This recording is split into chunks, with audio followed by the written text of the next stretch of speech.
welcome to Football is Nice with me, Russell Brand, where we discuss football-related matters and indeed football itself, not literally the ball. You're so nervous about Dean Windass. Yeah, I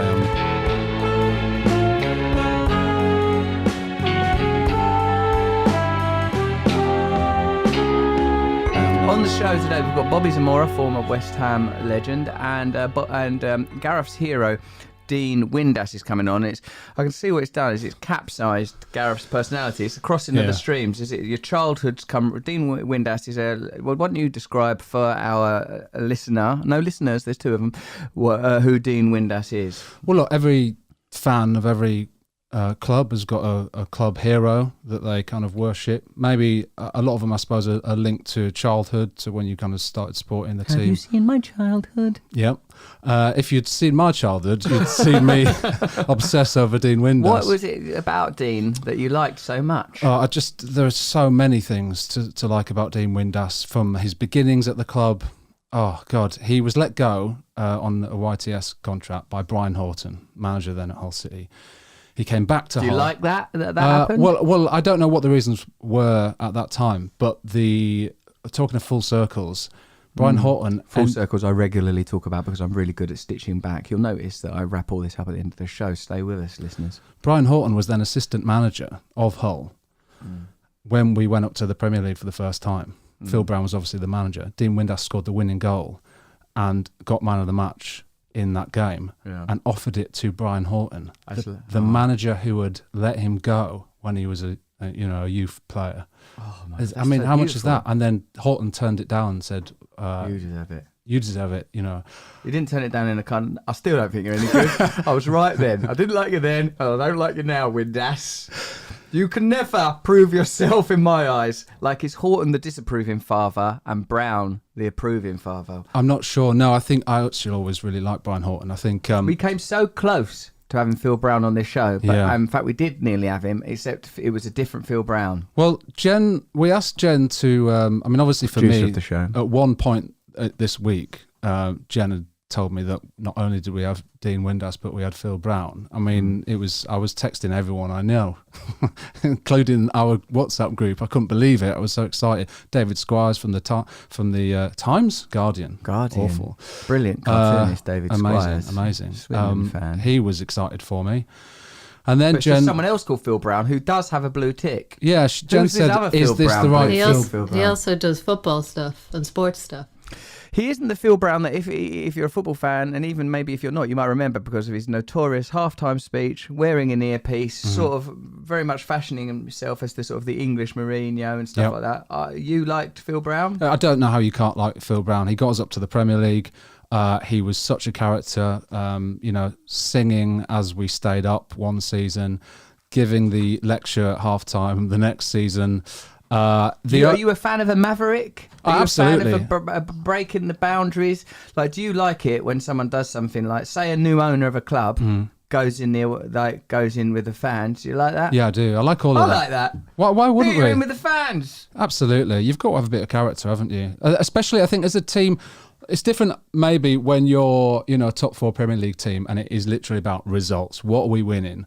Although, look at Liverpool with Klopp. They absolutely love him, partly because he's brought success, but they loved him just as a personality. Do you like him as much without glasses? Well, this is I don't think his eyes. He has. I don't think I like him as much. I don't like him as much. Why has he done it? It was a really cool look he had going on. The cap, the glasses, the blondness, those railings, the most beautiful teeth you're ever going to see in your life. But I was attracted to Klopp. I think my wife looks a bit like Klopp. I said that to her when he started as the manager, when he was coming over from Borussia Dortmund, right? I always get confused between German football teams, don't you? Because they're all a bit like Borussia Dortmund, Bayer Leverkusen. There's a lot of words. There's a lot of... Anyway, when he used to come over, I thought, you're so handsome. Yeah. And then I also realised that he looked like my wife, and I like that. But now then, he's laser beamed his eyes open. I think we should stick with how Jurgen Klopp looks like Laura.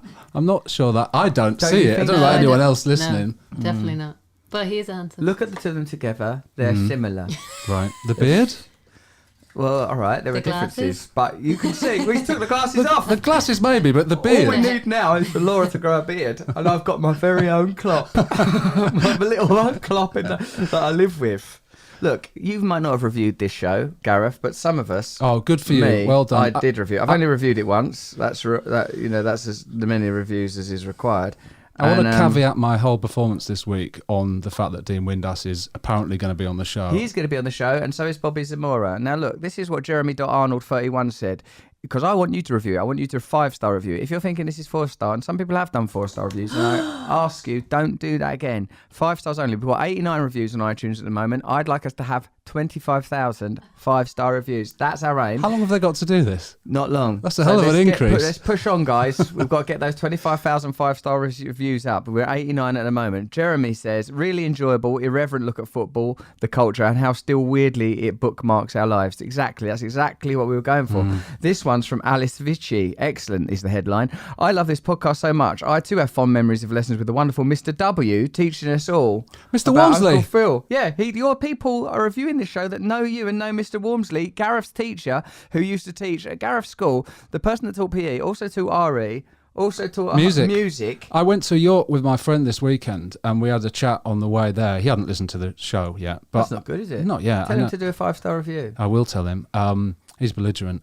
But I said to him, I said, look, I was telling Russell on the podcast this week that we had a football teacher who also taught music and RE. I said, have I misremembered that? And he said, no, you haven't. That's exactly what we had. Because sometimes you do misremember your childhood. You do. And put different things in there. Yeah. Like but no. Mouse shoes. Did I really have those mouse shoes? No, they were just they look like bumper cars. Oh, yeah, sorry, not mouse shoes. I got confused there. Mouse shoes today? There's no such thing as mouse shoes. Look, I'm determined, as well as Windass, Zamora, getting people to review, following up on our item where we are going to crowdfund the purchase of a football club and then run it into the goddamn ground. no, we're going to elevate it. Maybe we'll get Phil Brown to manage it. Perfect. He's the man for the job. Really is. As well as that, I'm determined, Gal, that this is going to be a better podcast, and that's why I've determined to cover events in football. Right? For example, all of the different games that have been on, like all the different clubs' chances, all of that. I'm determined to cover it. It's always great to start a podcast with the negatives from last week. Look, I'm striving forward, like Phil Brown. Mate. Do you think Phil Brown would let a bad result? I think it was a good result, by the way, last week. Absolutely It's a good not. podcast. People are commenting, aren't they? Look, love football and this podcast says top tier pod. Oh, no, it's Alex Jealous. You are so quick at noticing that problem. Look at this one. Tom KMB needs another brand I reckon that. Much like a young loney Mark Noble, this podcast is decent. Yes. See, 5 stars. See, so give us a 5-star review and we'll read yours out across all of the platforms that you have access to. Give us your 5-star reviews. I've watched lots of football. I just want to let you know, Russ, I appreciate the energy that you bring to this podcast. If it was me promoting it, all the stuff during the week, get stuff on social media, all these things. If it was me, these things wouldn't happen. So I do appreciate it. Some people don't notice that my mental illness is a valuable commodity. Mark Whippy Smith says, great podcast with funny people who are nice as well. It is infectious. Well, don't say that in this day and age. And I love the references about older football. So lots of you have reviewed it. We've got 89 at the moment. We want to get lots more 5-star reviews out there. Now, I'm very well prepared this week, Gareth. I'm going to shock you. Excellent. We haven't prepped between us, but there's no need to do that, mate. We don't need to take it to ridiculous extremes. we just what we do is we've got a producer, Jenny May Finn. Are you all right, Jenny? Yes, I'm fine, thank you. Did you watch Norwich v Liverpool? Because you said when was it? Right, so no. It's Can you help me by answer telling a question me? with a question. Can you be like my mentor? Do not answer a question with a question. Can I be your football mentor? A football matches teller. Wow. She wouldn't even give me the dignity, Gal. I'm here in my little West Ham top, inadvertently advertising a gambling company. You're showing a bit of belly, actually, Russ. Oh my God, I've really gone full football fan. I've done a few farts since I've been in here as well. Couple of cans before you get here. Well, it's your right, ain't it? An Englishman's like home is his castle. What size was that when you bought it? This is actually my daughter's one. Oh, it is. No, it's mine. It's not a joke. It's not that tight. Have I piled on the pounds? No, Tell mate. me the true. No. Have I piled on the pound? Tell me the true. Have I? No. I've piled them on, haven't I? I thought you were Bobbyy Zamora. Zamora, he come from White Hart Lane. He's better than Jermaine.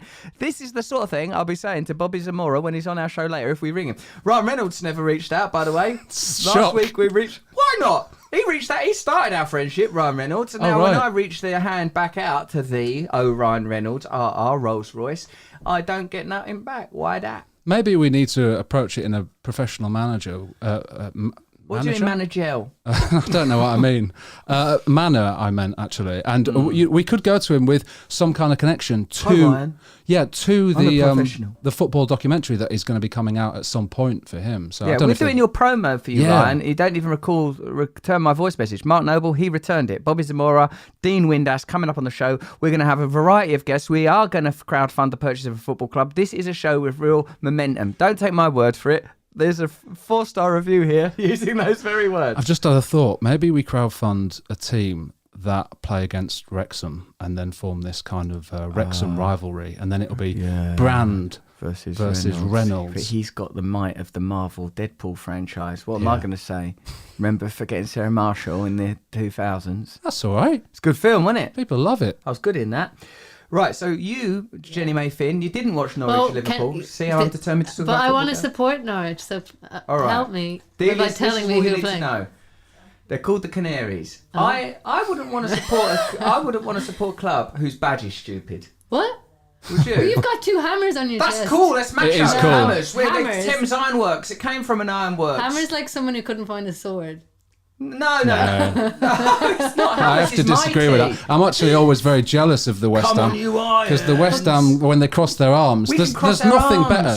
There's nothing better We than can cross that. our arms like they do on X Factor. That means like irons. We can sing a song about bubbles. Yeah, because Why bubbles? 66. There's no actual literal connection between that. Although ideologically, the idea of bubbles fading and dying is deeply entrenched in the West come on, Ham it's one of the best anthems. What's One of the Hull's best. one? I won't go into that, but I will. What's Hull's badge? Well, we've got a tiger. We're the Tigers, But they aren't we? forced that on you a Tiger? bit lately, didn't that? Well, the news owners go? tried to turn us into literally being called the Tigers. That's Which very is American. Maybe ridiculous. take it too far, like put tiger stripes on it and everything. Well, we've Ooh, that'd be good. Jen, just focus on Norwich. Focus on your love of Norwich. And I've got a point to make about Norwich, and this is that point, right? Who's that dude with really great hair who plays for Norwich? The young guy. Well, they're all pretty young. You know, you can't get do you mean 50-year-old men. Do you mean Todd Campbell?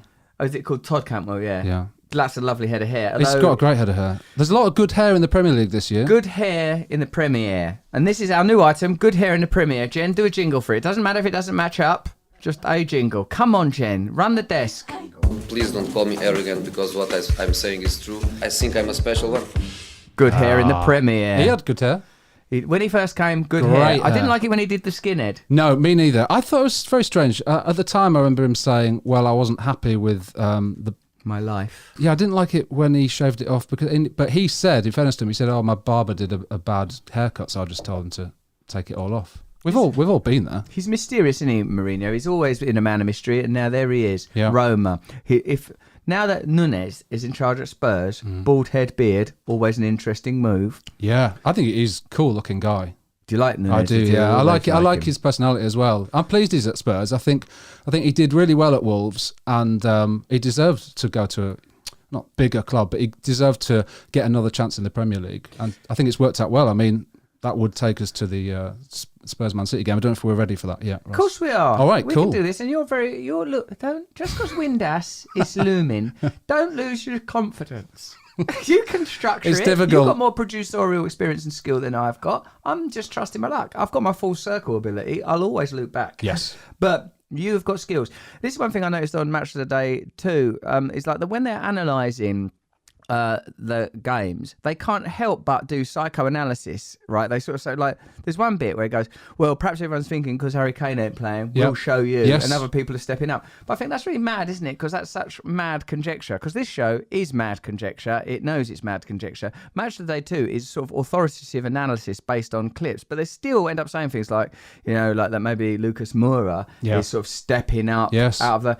But I suppose the very reason we love football is because of its ability to harness and carry narrative ideas, like what happens when the hero disappears.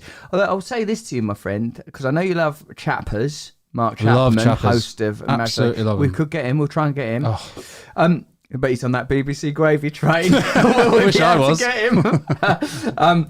But like the clip package for Harry Kane was based on Citizen Kane, the film. I think I'm not sure it works. I don't think it works. Think that works. Also, I think a lot of people won't have got till the very end that it was Citizen Kane. And even then, I wasn't sure. Because I thought the voiceover should have been a bit more like that as well. It was like, so if you've not seen Match of the Day 2, in the absence of Harry Kane, they did a Citizen Kane montage. It didn't quite work. I've noticed the Match of the Day 2 sort of sees itself as a bit more artsy. It does, than Match of the Day, doesn't it? Yeah.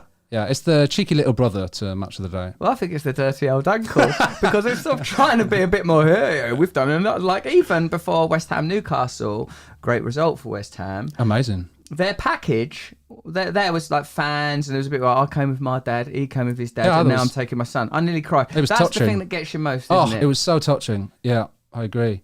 It was lovely. I mean, in general, this week, the crowds being back was the headline, really, wasn't it? Because every game you saw just felt like, oh God, I remember this. So much better. Remember this? So much better. So much better. Like, you know, when it used to be a punishment, the game may have to be played behind closed doors as a punishment because of some hooliganism. And then it just became all games behind closed doors now. Yeah, that was... Hey, do you know what? We should leave a door open in case the cat wants to get back to her kittens. We shouldn't make it impossible for her to do that. In fact, she's outside the back door, Jen. Like, she'll be worried about her babies. Yeah, then you don't need to open that kitchen door no more. Do we need to explain this if it stays in? My cat had kittens in this room, and this whole room smelt funny. I've got candles burning, like, because she's been sort of shut in here. It's like, you know... Hello, darling. In you come, mate. Kittens. I love Beetle. I love her so much. Yeah, but we've got responsible homes for them, and we are taking responsible course of action, and that's my caveat to that matter, right? Some kind of link between kittens, cats, feline, and what you want to football? Link this all together? I thought you could. I mean, if there's one man for the job, one man to. I've got so much content here, mate. We don't need links. You don't. just trust in the Lord. The Lord mostly. Here are all my Russell Brand's talking points from the weekend's football. Hit me with them. Right. Did you see someone at Man U v Leeds holding up a Bruno Fernandes, can I have your shirt signed? I did. That's borderline begging. Yes. Like, we all loved it in the World Cup when it was Mason Mount give that little girl his shirt and the little girl said, it still smells of him. Oh. Now, that's great in a way, but don't analyse it too deeply because pheromones is a powerful aspect of human nature. And she was a little girl. Little child. No. This person wanted Bruno Fernandes. I think the getting of a shirt or the getting of an artifact that's been on the field. And this is a good Twitter question. Have you ever got anything off of a player? Yes. And what was it? I got Ravel Morrison's shirt once. I loved it. You lost it. I washed it. I lost it and I washed it. I lost it in the back of a cab. I got it back. And I washed it. I got it back because I knew the cab driver. What? Connected to the cab driver community? I suppose I am, yeah. So, have you ever got anything from a player? And let's try and get Dean Windass. Well, listen, speaking of something from a player, mate, I will highlight a brilliant gift that you got me one of my birthdays, maybe 5 years ago. Go on, highlight it. Tom Huddleston's actual Hull shirt. See? Who's literally just re-signed for Hull. As a footballer? Full circle, yeah. Still? I can do full circles. That was a great full circle. Yeah, he's just re-signed yesterday. But Tom Huddleston, a lot of Hull players are doing their full circle, aren't they? Like they're all circling right back. Barnby, he come back. Windass, he come back. Yeah. Huddleston, he come back. Yeah, yeah. We're very pleased about it. So you got a Huddleston shirt from me. Yeah, so from you, yeah. And I haven't actually.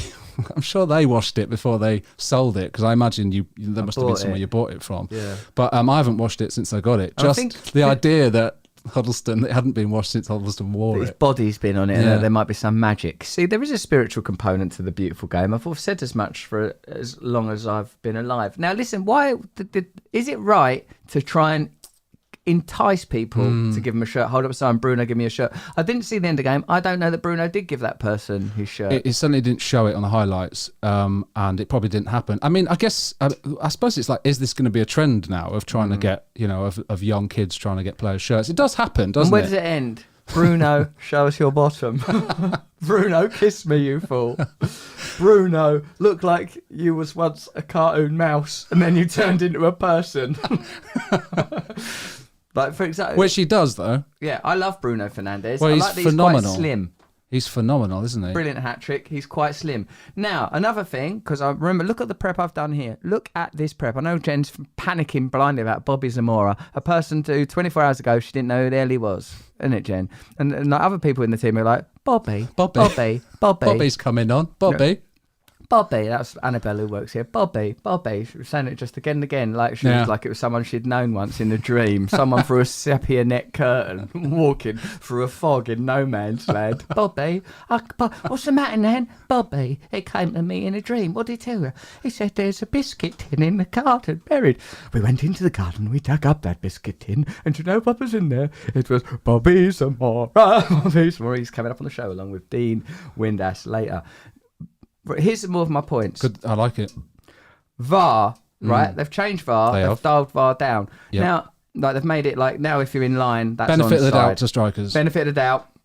You can have the benefit of the doubt. So hold on a minute then. So can we just play with reality then? Like the whole beauty of football is a set of rules. During this 90-minute period or just over, we assume that this is all that matters, or not all that matters, but it's significant and we're all shared in it. And so when they just change VAR, like, the VAR did go too far, didn't it? VAR too far, yeah, it did. VAR too far, because VAR too far it's like they had that power of, hold on a minute, we can actually minutely examine whether or not something is actually offside, or whether there was a foul or an obstruction or an inadvertent handball in the error. But it's like the power went to their head. And they analyse it in that place that's somewhere weird, isn't it? Like Isleworth or whatever, where it gets beamed to. All the managers always complain that it's... Oh, some idiot over it. 300 miles away. Why don't we... That makes a difference. Don't you understand how technology works? The whole thing's on the television right now. Oh, what do you care? So, what, don't you want the Sky deal? But they use that, don't they? That's almost like what politicians do, isn't it? It's 300 miles. It's almost in another country.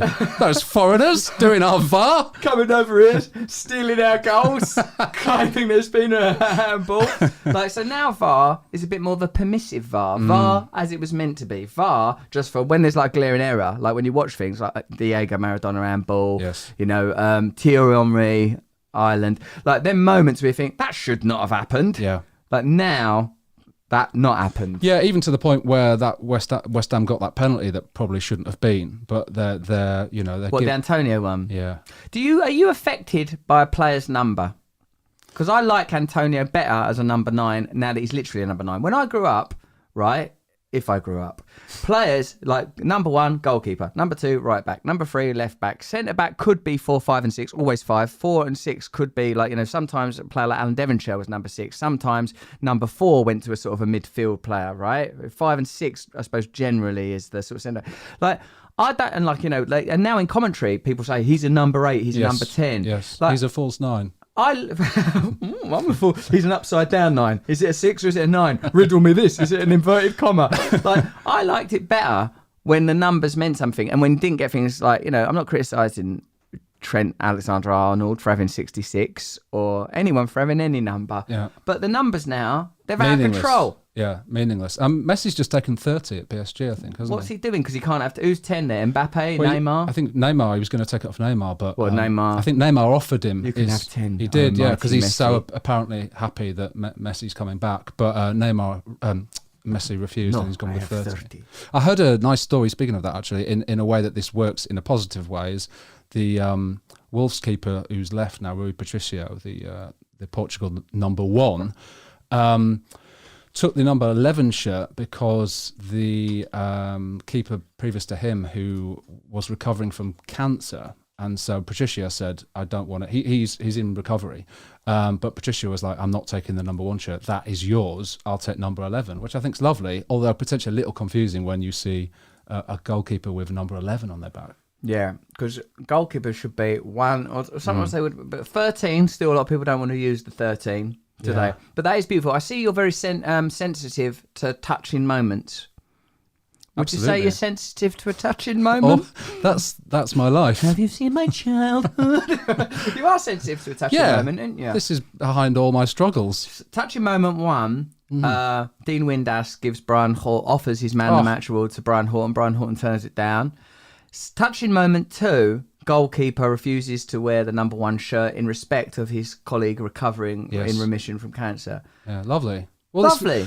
I guess that's the point. This is ultimately what we come down to, isn't it? Is that it's really exciting seeing all the games again. There's loads of talking points, but the takeaway things are always those emotional. We want our hearts to be touched by this glorious, glorious game. All right, before we go to Bobbyy Zamora on the line, and it will be actually on my phone, which is Bluetoothed into our podcast thing. So remember, to share this podcast around your friends. This is a free piece of content that I'm happy to make for you, lovely people. Get it out there, review it, pass it about. Look at the trouble we went to. We've had that drawing done of me and Gareth. Lovely bit of content. Have a look at that. And also, there's that picture of me with a football for a head. Brilliant bit of design. Some people find it freaky. It's macabre. It's macabre. It's disgusting. It's Leatherface. It's horrific. It's disgusting. It's subscribe. Subscribe here. Yeah, subscribe to it because subscribers, it helps us. Bobbyy Zamora coming right up. Look, can you see how professional I'm being, mate? It's really good. What about Bielsa? Can't he now handle just a few cliches in a post-match interview? I know. I was thinking this about that. Leeds manager Bielsa, always with his little mate, the translator, who's now as famous as Bielsa in some ways. He's with him constantly. Bielsa looks down. It's like he knows he should be looking to the camera and going, "I'm as sick as a parrot. I'm over the moon. At the end of the day, it is what it is." Shouldn't he? No, none of it. I like Bielsa a lot, not only because he's a footballing patriarch and mentor to the best, obviously including Pep, but I like him because when he got caught with them spies spying on Frank Lampard's Derby team, he goes, everyone does it. Everyone does it. I always done it. As far as I know, it's not illegal. I'm probably going to carry on doing it. Yeah. It's like he didn't engage with the concept of it all. But then he had that moment, didn't he, where he refused for Leeds to take a goal when... Do you remember there was that moment in the Championship and Leeds went and scored a goal? It was Villa, you're right, and Villa had a man down and then Leeds went and scored and he chalked it off. He said, no, that's not fair, we're not doing that. Then he give them a goal. He said, let them score. That was it. Bielsa is meddling with the rules of football. Yeah. Rule 1, would you talk to us? No, only from my little friend. Rule 2, don't let anyone score. That's the number 1. Right, so number 1 rule, score a goal. Number 2 rule, don't let anyone else score a goal. He's attacked number 2 rule there. Yeah. We don't know what he's capable of. He's one of those people who kind of sees past the game, isn't he? Yeah, he's a visionary. I see on Match of the Day, they say something like, Pep sees a different game to the rest of us. Yes. I thought, oh my God, that's good. Is he seeing it like the Matrix? Well, is he little numbers? Pep loves Bielsa, doesn't he? He's a Bielsa's his hero. If he does see it in little numbers, like Neo in the Matrix, if Pep is the manager Matrix Neo, right, then why did Spurs, even without their best player, beat Man City 1-0? Yeah, well, I mean, I guess you could say that every time that Man City lose. I mean, the big one... If you're so good, why did you lose? The big one was for the Champions League, wasn't it, last season? Why did you lose to Chelsea? Well, obviously, Chelsea were a bit of a bogey team, weren't they? As you could say about Spurs, I think Man City haven't won in 4 attempts at Spurs' new stadium. So you could say the same thing about Spurs. And there is this thing about Pep, isn't it, that sometimes... he will just pick the wrong team, the wrong formation. He'll just get it wrong every now and again. It doesn't happen often, but there was an argument that he did get it very wrong against Chelsea in the Champions League. So, he's flawed, obviously, of course he is. He's a flawed genius. There you go. Jenny Mayfield, I know you're worried about Bobbyy Zamora, but no one's worried about Bobbyy Zamora more than I am. And I will ring Bobbyy Zamora. But firstly, I want to say, will you find out the name of that impersonator that's on YouTube that I'm mates with called Connor something? He's an Irish geezer and he's a well-good impersonator. And I reckon we should start having him on the show because he's like Klopp. He's amazing. Amazing impersonator. Yeah. Right. His Solskjaer is incredible. Yeah, it does. It's really fantastic. Good. Yeah, it's brilliant, isn't it? He's a brilliant impersonator. Yeah. We could get him on, but what I was going to get him to do is say things that they would never say. So as it's, because obviously part of his job as an impersonator is to say things that, his name's Connor. Find out his name because I want to give him a shout out. Connor Moore? Yeah, Connor Moore. He's wicked and I want to work with him. He's brilliant, right? And he's a good kid's the future. What I think is I'd like him to say things that, because if you're an impersonator, you have to find things that players would say in order to sort of anchor it in reality. But I'd like to hear him just having Klopp talk about unusual things. Mostly it's mouse shoes. Yeah, no, good idea. Why not? We could... We can do that, can't we? We'll get him on. I've got his phone up, but I can't find it. Do you want to talk any more about Man City? Yeah, I do, Gal. And remember, any prep you've done, that prep is not wasted, and you bring it to the forefront. Just because Windass is hovering over us. Oh, don't. Like the sword of Damocles. He just gave another thumbs up. He gave another thumbs up? Yeah. I love that he communicates in emojis as well. Windass only uses emojis. It's amazing. In a minute, he'll offer you a Man the Match award. It'll just be a little Barclays little glass pyramid thing or whatever it is now. He's postmodern, is Windass. Why are you saying that? Well, because of the emojis. That's not necessarily postmodern. Okay. I think he's bone idle. He's bone idle. There's a new item. Bone idle. Or postmodern. Postmodern or bone idle? Our new item. Jen, play a jingle. Is it bone idle or is it postmodern? Not the same jingle. I'll tell you, honestly, I will love it if we beat them. Love it. Was it bone idle or was it postmodern for Windass to use emojis? So yeah, going back to Man City, and obviously, and then after that Zamora. Oh, and then after that Zamora. Willie might have an opinion on this, but being a striker himself, is that I noticed a lot of pundits are kind of talking about Man City's lack of a striker, and hence Kane and the drama and the soap opera that's going on around that. But my point would be they hardly used Aguero last season, and it went well, and strolled to the title. So. Kun. Kun. I know what you're doing now. Okay. Why does he say Kun? It's called Sergio Aguero. Yeah. Why Kun? I mean, I don't know. It's Argentinian, isn't it? So, right, he can do what he wants. Yeah. He's free. But do you think, have you got carried away? Have you got carried away with the first result of the season? I mean, you could say that about Man City. No, because we've not had a home game. Yeah. And I'm scared about home games because I think that when West Ham fans are back in, it's gonna ruin everything. West Ham fans don't like that stadium, and I don't know. Don't you? Obviously, part of the point of football is you see your club as somehow being deeply aligned with your own sort of particular set of traits and neuroses, and it elicits superstition both from the players and fans alike. And like for me, I am a bit carried away in that I think it was an impressive result. I think Jared Bowen looked amazing. He really did. Antonio well good. Ben Rama scoring. Fantastic. Maybe don't need. But in my mind, I wanted us to buy Tammy Abraham and I wanted us to buy Lingard. I think would have been better than Leicester. I think Lingard will still happen. I've just got a feeling it'll still happen. 30 million for Lingard. He's not going to get used at United. It's clear.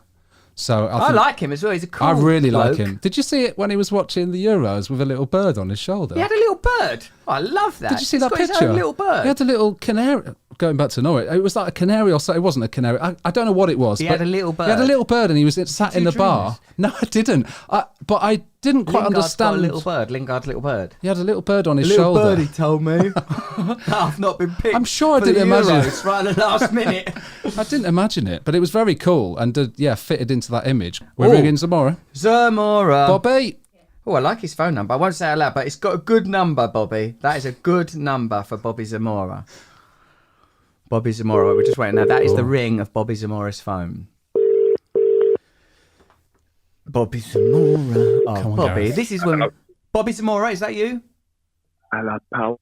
All right, Let mate. me put my AirPods in. Get them in, Bobby. That's what all footballers do now. They all wear AirPods. Yeah. Hello there. Bobby, I didn't expect that I was going to feel nervous, but now that you're actually there, I've got a sudden wave of anxiety.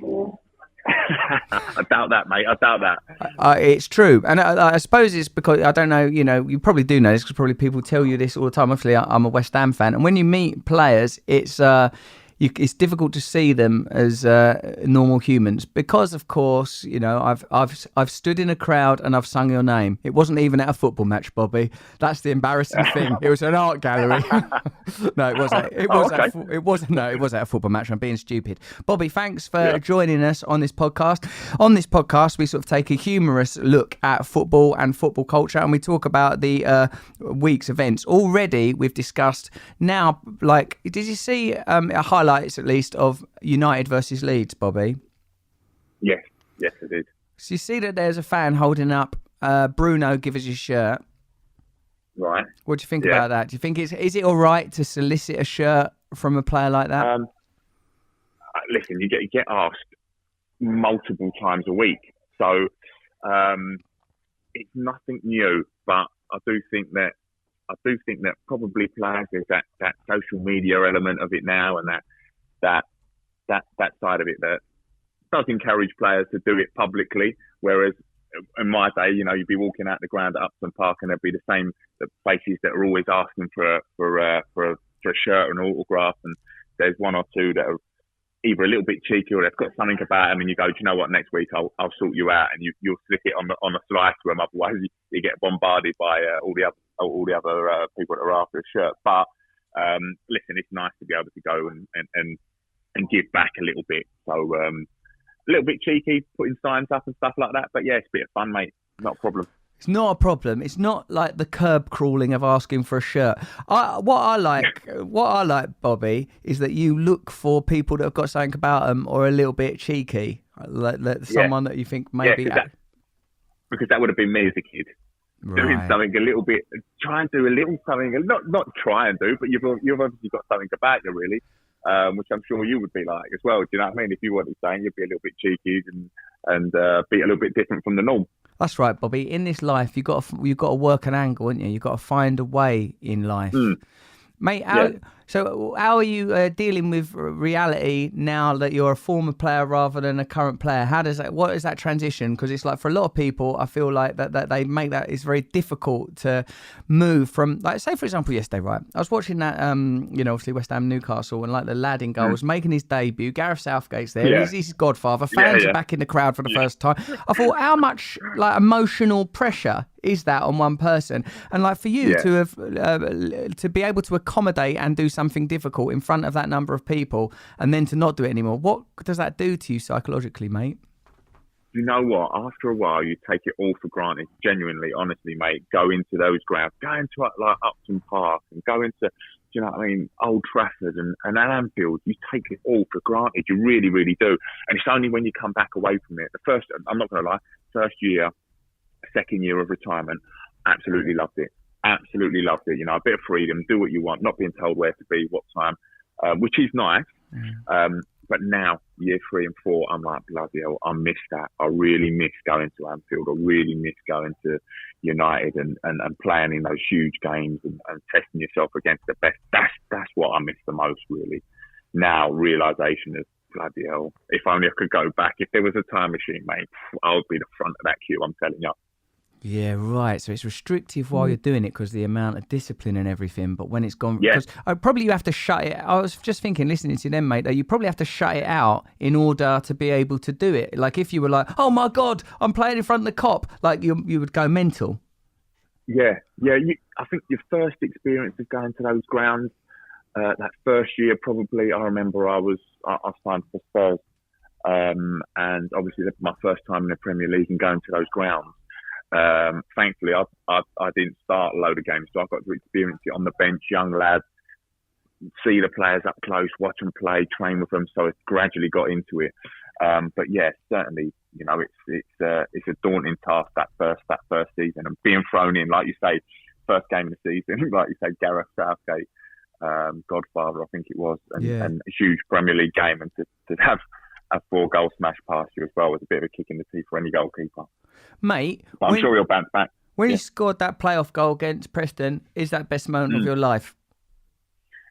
Yeah, undoubtedly one of them, mate, for sure. You know what I mean? West Ham fan, and being able to get your team that you support back up into the Premier League is such an amazing feeling. It really is. I obviously remember you with your winkle pickers in Upton Park, in Upton Park, mate, in the players' lounge. So I remember you back then, pal. I remember you, sir. Yeah, in the winkle pickers. I like to think, Bobby, that while I was in there, for me, what would have been an intense moment in the charged atmosphere of the Upton Park dressing room around athletic men, many of whom with their tops off, that all you're thinking is, oh, that geezer in them winkle pickers. That's what was happening. No. It wasn't winkle pickers. It was winkle pickers and sprayed on jeans. Like little burnt matches, my legs were prodded into the ground. Bobby. What did those players make of you at the time? Well, Bobbyy Zamora might be able to enlighten you as to that. What do you think when a celebrity goes in a dressing room and everything, and more specifically me, and please be quite nice because I'm actually quite emotionally fragile. Yeah, no, it's do you know what? It's a unique scenario where you're a little bit in awe, but you actually see these big celebrities that are equally in awe as well. And you think to yourself, God, they're big old names, and they're like, can't believe that they're meeting us. And obviously we're together day in, day out. We're just normal people as well, like yourself. But you know, it's quite entertaining to see them change a little bit and see a slight bit of nerves maybe, or a little bit of, I don't know, embarrassment. I don't know what it is. But it's quite entertaining because you're up on stage and in front of millions of people always, and to see a little bit of nervousness is in one or two people's eyes is intriguing. It's quite entertaining. I like the idea of like an oar standoff. There's oar on either side. But one person I can't imagine ever experiencing oar is Ray Winston, great West Ham fan, Raymondo. When you met Ray Winston, there can't have been no oar there, was there? No, but he's just a fantastic actor, isn't he? So I don't know. And he could have been holding the oar right down. Exactly. So he's got such a way about him that... all right, son, how's it going? Maybe inside Ray Winston's mind, oh God, oh my word, it's Bobbyy Zamora. Exactly. He could be panicking inside. We'd never know. He's such a good actor. That's the thing about Ray Winston. He keeps it all in. Bobby, mate, thanks very much for coming on the show. It's my heartfelt hope that you will become regularly available as a friend of this podcast. I won't push it into real life friendship. I won't bother you for any addresses. I won't take up golf or anything to try and get closer to you. I'm assuming you play golf. You're a former footballer. I won't do none of that. I'll just leave it professional. But Bobby, can we count you as a friend of the show? Can I put you down as a yes? Yeah, of course, mate. All right. Friend of the show. Anytime you like. Thanks, Bobby. Should we ask Bobby a bit about the weekend's football? All right, yeah, go on then. Well, I was going to ask about, Bobby, what were your thoughts after West Ham's win? Because obviously, great game. And are you hopeful for this season? I am. Do you know, I was so nervous as well. I mean, the start of the season last year, didn't we, against Newcastle? Yeah, as well? Lost. And it didn't go well. And it was obviously didn't start well. But do you know what? I think we do look positive. And Antonio, for me, and do you know what? As an ex-striker, I would look at Antonio and I'd think, you're not the most technically gifted player in the entire world, but I guarantee you, every centre half this season who looks on that team sheet, sees him, thinks, do you know what? I'm in for a game today because he's going to work his socks off. He's going to bully you, and when he gets a chance now, he's putting them away. Yep. So I'm pleased that he's fit. He's got to stay fit, and then Rama looks like a right handful, and Deck, thankfully, looks like he's going to stay. It's just a real good bunch of players, real good changing room, which I haven't seen probably for a while, really. Since what? You under Pards since then? Yeah, I sort of think that time, really. I speak to Nobes all the time, and you know what I mean? I know that he's got a real good vibe in the changing room, and there always has been a nice vibe, but I feel that this time, this team this year, they're really sort of coming together off the pitch as well. They seem to change their transfer policy a bit, didn't they, West Ham, with buying Championship players, and that seems to have really worked for them. I know it's kind of mixing them with with other great players as well, but I really like that about West Ham. I mean, I'm a Hull City fan, so when they got Jared Bowen, I was a bit gutted for Hull, obviously, but I'm glad he went to West Ham, and he's taken to the Premier League really well, and also getting Ben Rama, who looked fantastic the other day. Yep. So I like that about West Ham, that it's not about just picking expensive players from abroad. Coming to England and playing English football is extremely different. And having a taste of the Championship, by the way, and that is Saturday, Tuesday for a whole year. So your work ethic's got to be right. You're going to have to be in for a battle week in, week out. And it's just, have you got that extra quality as well? And West Ham have been able to pick some real good players. Like you say, Bowen's been a fantastic signing. Ben Rama, again, fantastic signing. I like the model. I like what they're doing. And they've already experienced England, which is what I like. And they know what it's all about, and they know what the fans are about and how passionate they are. And delivering it on the pitch for those fans is so important. Bobbyy Zamora. I mean, not only am I excited to have spoken to you, Bobby, but to see you, Gareth, conduct such a professional interview with a beloved figure of the English game. Well done. I mean, that was lovely. That's the highlight of our podcast in history. Well, I'm honoured to talk to Bobbyy Zamora. I really am. Bobby, mate, thanks very much for coming on and giving up your time, and thank you for everything you did for West Ham, and thank you for only mentioning Spurs in passing. Yeah, I know. I was going to say a score, but I'll dub that off there. Bless you. Thank you, Bobby. You might want to dub that up. We'll erase that from the record. Yeah. No, cheers, mate. Bless you. Thanks, Bobby. Cheers, take care. Ta-ta, mate. Cheers. Take care. Bye-bye. Bye. Thank you. Yeah, I tell you what, that's good quality broadcasting. It was professional, wasn't it? You went in with the kind of friendly stuff, bit of banter. Yeah. I asked a professional question towards the end. Yeah. Job done. You moved it into good football analysis. That's good. That's what we should be doing. Well, mate, you said we're going to be a better show this week. And we are. We're much better. Pilot, very good. Top half of episode 1, not so good. Oh, God. This bit, very good. This is now postmodern or bone idle. I'm analysing our content while our content's happening.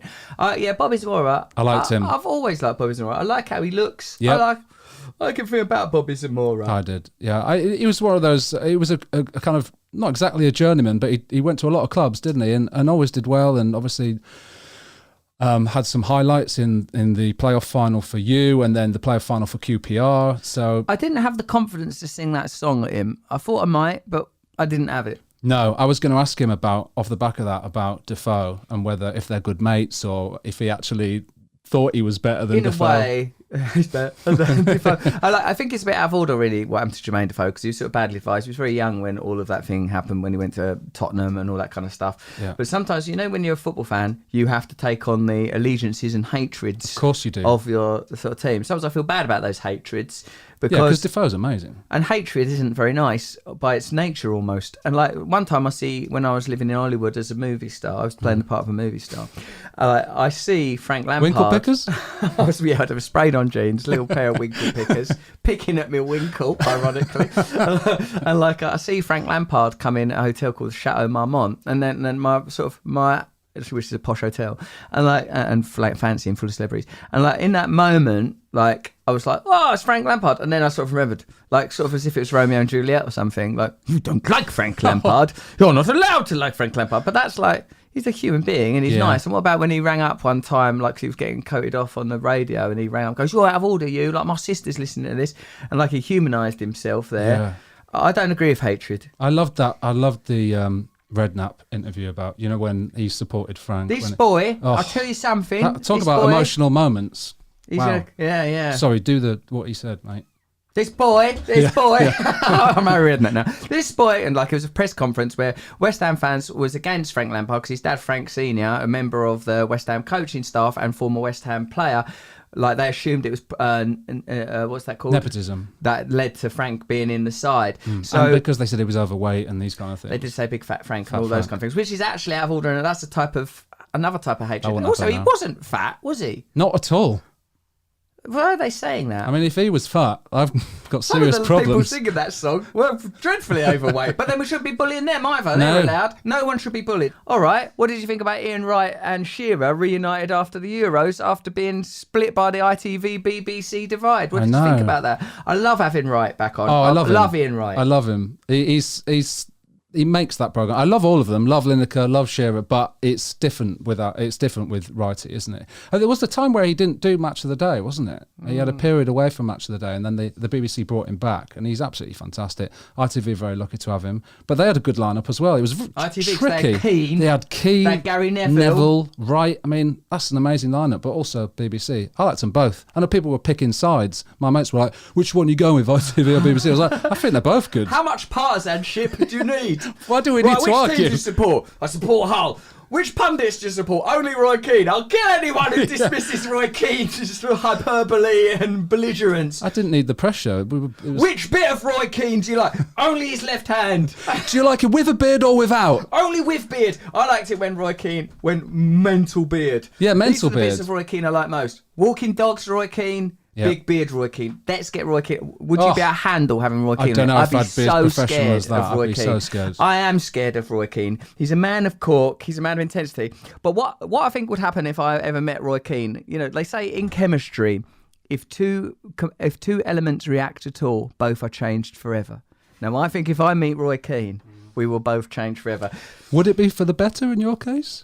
It would if Roy would marry me like he does in my every dream. I just think about it, right? What is it? I think what stirs in you, what's provoked by you, is you get to see all these archetypes play out, all these social situations, these dramas, the boy done good, the hero's return, triumph over adversity, as you described in your Dean Windass, given that match. It's like mythic. There are mythic moments, and then there are archetypal moments. And someone like Roy Keane he's amazing. Like some of the stuff he's saying on TV, he knows what he's doing anyway. When he says like, if they'd done that when I was playing, I'd smash their fucking faces. like I love it when he does those kinds of things. But like also he's broadcasting on a very powerful male frequency. Didn't you say when United got beat by Spurs last year? What was it? 6-1. It was a massive result for Spurs. I just dug a hole in the middle of the pitch and I'd have buried them all alive. And then he said, "Look, they grass shouldn't get on the coach. They shouldn't. Those players should get. The hair wouldn't be allowed back on the coach." Yeah.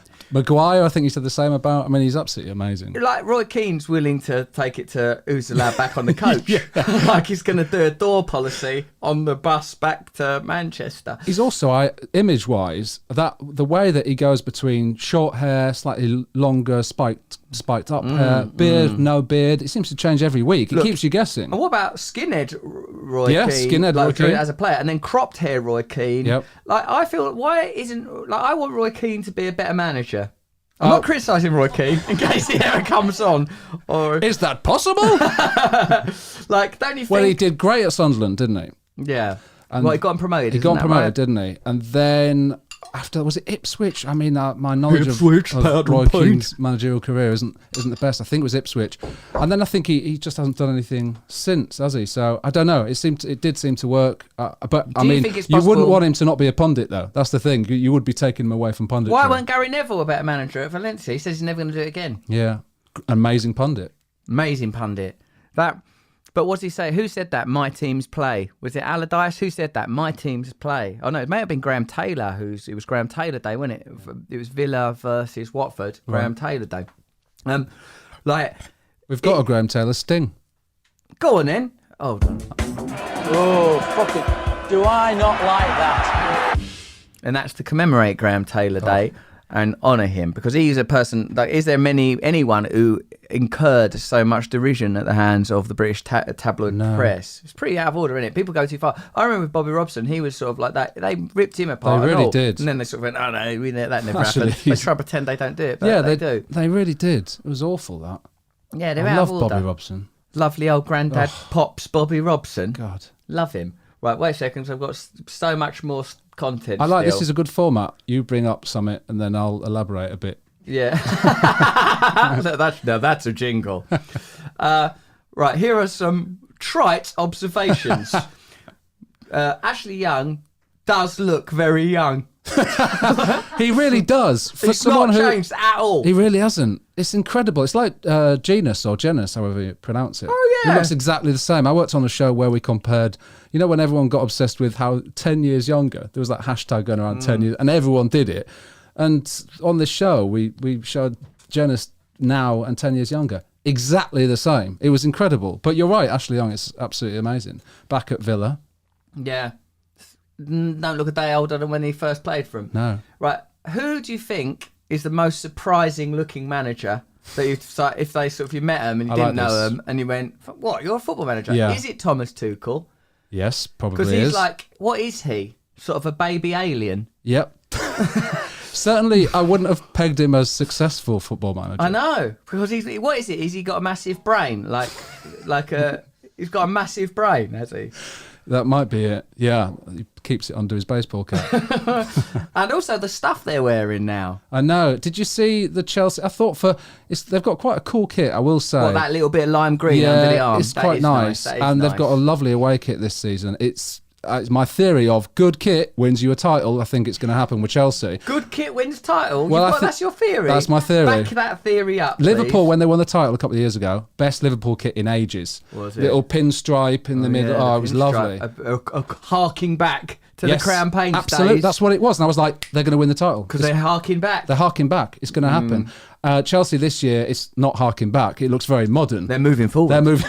Under Tuchel. Moving forward under Tuchel. Yeah. Alien Prince. But the one thing I thought was that Tuchel, and I noticed it, on the manager's kit, or whatever that is, it said TripAdvisor. It's not even their main sponsor. And I thought, so they've snuck an extra sponsor there. Could have a manager sponsor now. I'd feel undermined if I was Tuchel. I'd say, I've just won the Champions League. I'm not wearing TripAdvisor on my jersey. A terrible thought occurred to me when I was watching football, and here is the terrible thought. every single player is going to die. That you, they're all going to die. Yes, that's the most terrible thought of all, right? And everyone in the stadium, yeah, and all of them are going to die. That's Good night. Sleep well. But every single person would leave if they were offered more money. That's terrible, isn't it? Yeah. Everyone, they're just like, so all of it. Is it everyone? It's elaborate theatre. Maybe it's everyone. I mean, it's not the days of like Rodney Marsh or some like gorgeous alcoholic who just like loves his club and will stay there. You know? Do you think that's just what we hear about? Because maybe in the background, like researching Dean Windass as I have this week, I've found out that there were moments when Dean Windass, where could he have gone? They were, offered more money and offered to other teams. I'm not. So when he was on the YTS, I think it was only £30 a week. No, it's a very good point. But going back to, I think Tuchel's the choice for most surprising manager. Yeah. The new Brentford, not new Brentford, but newly in the Premier League. Yeah, Brentford. sort of. What is he? Sort of handsome, Thomas mysterious. Frank is Danish, very cool, lovely long locks, very charismatic. He's got a kind of Klopp when he came to Liverpool type vibe about him.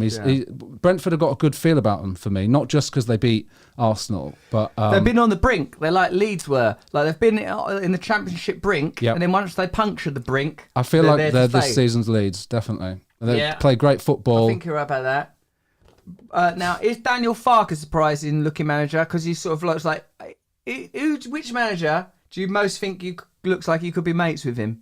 I think I say him, Daniel Farke. I feel like. You got your list there. Yeah, you want to look at it? It's not exclusively mine. It's been laminated, not for any weird reasons. Oh, there they are, the lads. Oh, I know my pick. Go on. Sean Dyche.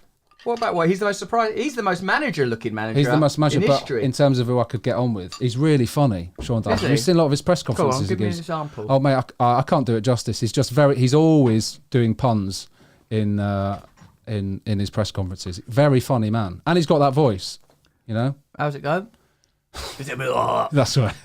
Steve Bruce, does he want to make you want to cry a bit? Yes. Yeah, because he's like a lovely old Uncle Steve Bruce. Absolutely. He might make you want to cry. I don't want anyone to hurt Steve Bruce ever. And obviously there's the whole connection, but I just think I don't want anyone to say anything bad about Steve Bruce because I think he's just lovely.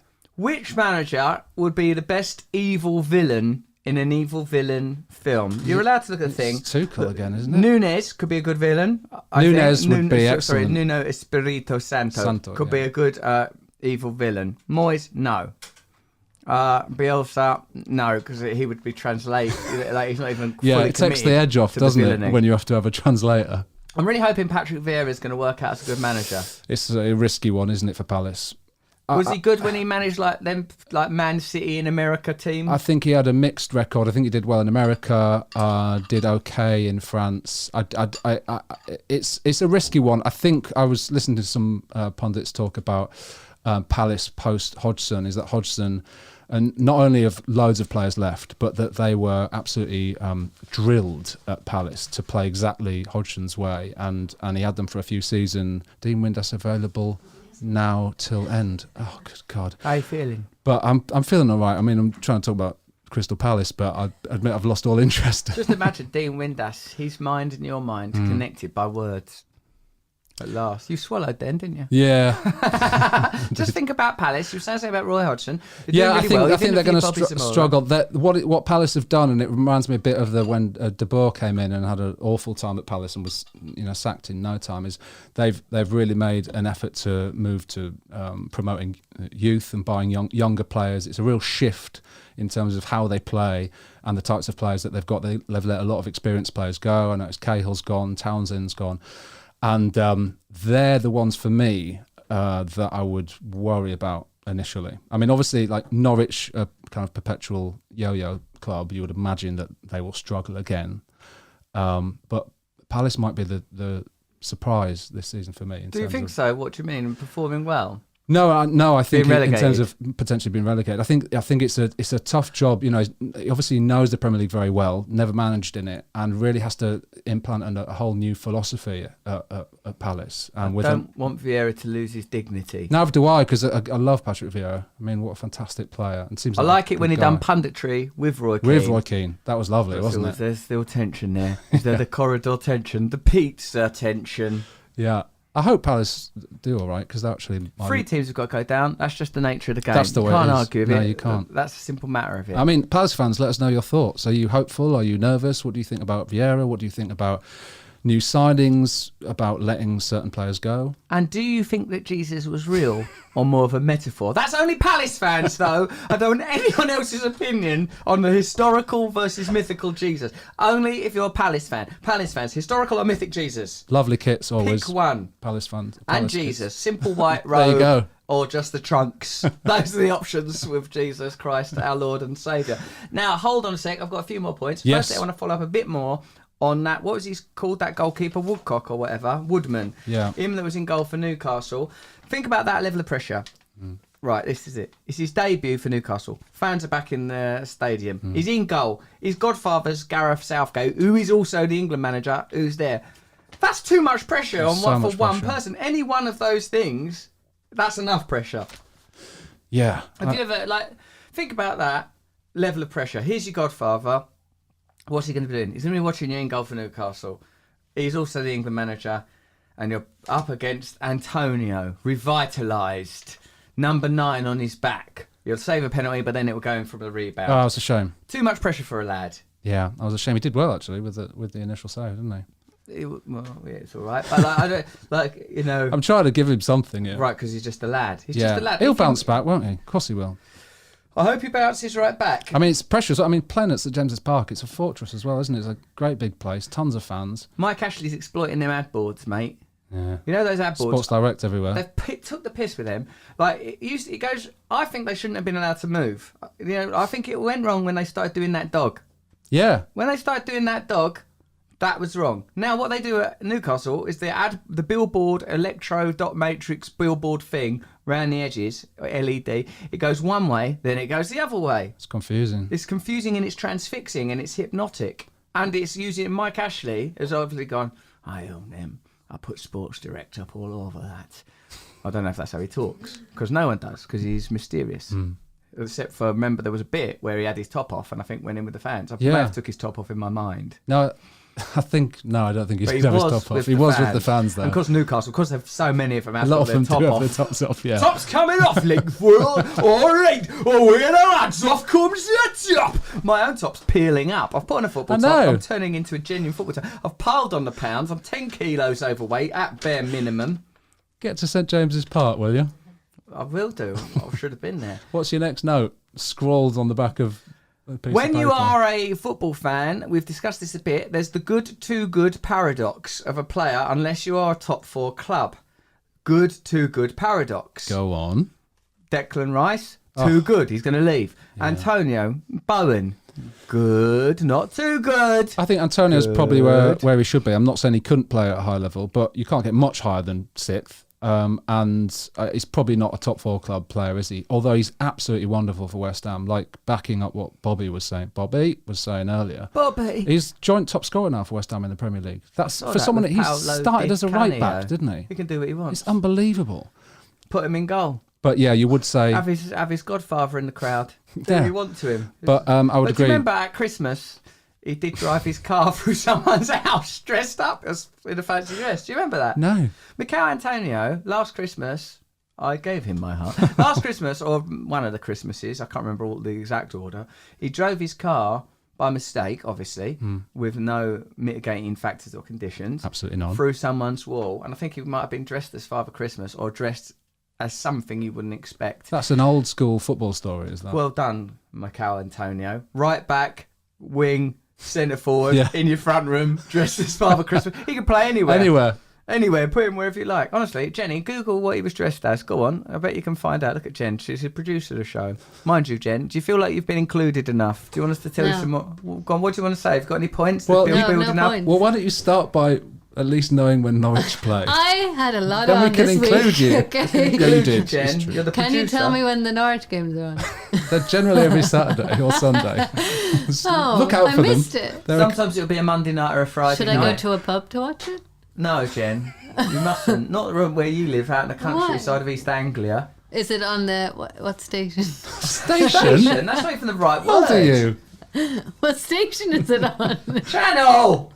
Channel what? It's a channel. It's channeling information. It's not stationary. You don't go to it. It comes to you, Jen. It's channel. Did they win? No, they lost. Jen, you said last week that Norwich were your team. They are. Well, they lost to Oh. Liverpool. And many people are blaming you, Jenny Mayfield. I don't.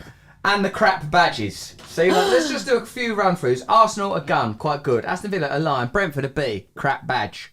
Who wants a B? I mean, they work hard. No. If it stings you, it's going to die. That's the wrong message for a badge. Brighton I think Hove, they're integral to our survival as a species, aren't they, bees? that's only a theory, gal, and we'll only know when we've finally wiped them out. And Brighton Hove Albion, seagull. Burnley's badge is pixelated. It don't even make sense to the naked eye. Burnley's badge, you have to squint at it like them 3D does something. Is it Have a on look there? at it. Yeah, it's only tiny. Burnley's badge. Well, if you next time you watch a match today, look at it. Oh, It's I like see a what you bunch of mean. little cubes. Yes, you're right. It is. It's trying to like move through time or something. Chelsea, you got to give them it. It's a lion. Crystal good. Palace, an eagle. At least it's a predatory good. bird. Everton, a castle. Okay, it's static, but it's not bad. Leeds, I can't tell what that is. The White Rose. It's its history. Leicester, foxes. Fair enough. Yeah, I Fair like enough. it. Yeah. Liverpool, the liver bird, can't argue with that. Man City, that ship, fine. Old Trafford, Red Devil. The most, in a sense, that's the most mad badge. Well, it's also the connection between badges and nicknames, isn't it? That some of them just don't have Any anything. connection. Like, you don't call City the ships, No, do you? no. No, and the Red Devils, fair enough. But Yeah. why devils? I mean, that's Satan. Yeah. Like, why would you want to evoke that guy? He's done nothing but harm. Let me just list some Although of you the could things. argue they did well. They had a good period in the 90s, I remember. Because of the pact, a Faustian pact. With Alex Ferguson brokered a deal with With- Mephistopheles, Satan, he who walks backwards. And it's worked out very well for him, particularly the Premier League in his final season. That was surely he gave away the family silver for that. But there's no reason for it to be a red devil. I mean, I'm sure there is a reason, but all right, Newcastle. It seems like it's a couple of horses, in spite of the Magpies. In a sense, the badges hasn't, as you say, landed with the culture of the nicknaming. No. The Mags. Norwich City, Canary. Canaries, what do? They sing like canaries. They die too easy. They don't They're die little- too easy. They warn everyone else so they don't die. Oh, well, down the. Down the mines. Yeah. They're disposable. No. Well, down a mine. Right, we're going down a mine. Stick that down there. Yeah. Could have do that. You could actually do that with any bird, couldn't you? Could why, you? Why not do it with a raven? It's black. It would look good down the coal mine. Well, Yeah, you wouldn't be that able would to see it, disappear though. in the background. Yeah. I think that's Right, the point. yellow. It would die and no one You else just would hear, know. Oh, Dawn, let get down here. Oh, no. And what's that I can hear up at the top of the shaft? We're going to sell these mines. Oh, no, it's Margaret Thatcher. They should put Margaret... What are you saying? Is this terrifying. about Dean Windass? No, I've got an update on. when he Don't was say he's dressed cancelled. He'll be back. He was dressed as a snowman He was dressed as a snowman. Imagine that. He could in his right Lamborghini. back, wing, in a Lamborghini, dressed as a snowman in your front room somewhere in South London. Michael Antonio. He asked me on his podcast. I'm going to ask Michael Antonio on our Oh, podcast. we'd love him. Will you go on his? Yeah, if he starts it. Will I? Yeah. I don't know. You've got to do a podcast You've got to. exchange. That's the Exchange deal. Students. That is the deal. I go on your podcast, you come on my podcast. That's the way of life. Southampton, I can't really make sense of their badge. Is it like football with a scarf, or is it got a halo? It's the Saints. I feel like they've adapted that late in the game. Right. Post nickname. These are all theories, aren't Spurs, Cockerel. Yeah, they're made up. Watford, the Moose, he never gets a look in, does they? he? They're the Hornets, though. I know they're the Hornets. Is their mascot a moose or a... Like, where are they going with this? West Ham Hammers, fantastic. Wolverhampton Wanderers, great design, I'd have to say. And I bet you don't like them because they're the same colour as Hull. Do you have kit vibe, like we do with Villa, Burnley, Scunthorpe? Kit vibes. Yeah. The claret and blue. You've got I our used to kit. have that when we were rivals in the same division, but I don't anymore. It's irrelevant. I quite like Never that, gonna play 'em. that a team is maintaining those colours in the Premier League because they're great colours. We'll follow Anyway, the colours. well, I as- like them less for the colours. For the colours. That's our colours. So, like Burnley, for example. That's our colours. Villa. That's our colours. Scunthorpe. That's our colours. There are differences, aren't there? Like West Ham. Subtle and Villa. differences. Subtle differences. This folktale informs us that West Ham took that literal kit off of Villa. That's Oh, wow. apparently why that happened. That's what it said. I always associated it with Aston Villa. What were you doing there growing up in Ireland? Collecting Jen? Premier League stickers. What year? 1998, probably. Oh, Jenny. There she is. I like Over there in Blackburn Dublin. Rovers. That was a nice, good kit. Good nice badge, blue and white. One. Yeah. Shearer, Chris Sutton. Yeah, I got a lot of shearers in my stickers. Yeah, well, there was a high demand for shearers at that. Oh yeah, the shearer era. That's what I call it. Yeah.